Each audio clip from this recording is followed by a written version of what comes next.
Senator Faisal वावडर ने बातचीत से आगे चलने को मसाइल का हल करार दे दिया। समाजी राबते की वेबसाइट एक्स पर अपने पैगाम में सेनेटर फैसल वावडर ने कहा कि जैसे उन्होंने कोशिश की वैसे उम्मीद है कि आने वाले दिनों में वजीर आजम और बिलावल साहब की मुलाकात हो।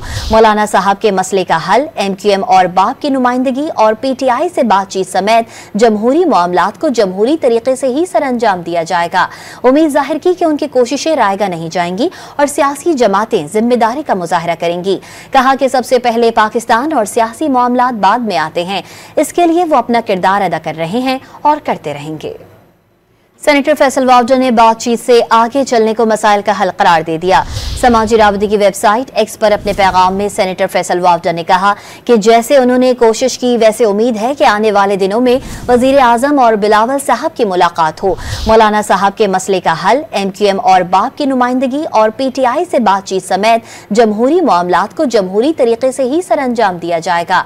उम्मीद जाहिर की कि उनकी कोशिशें रायगा नहीं जाएंगी और सियासी जमातें जिम्मेदारी का मुजाहरा करेंगी। कहा कि सबसे पहले पाकिस्तान और सियासी मामलात बाद में आते हैं, इसके लिए वो अपना किरदार अदा कर रहे हैं और करते रहेंगे।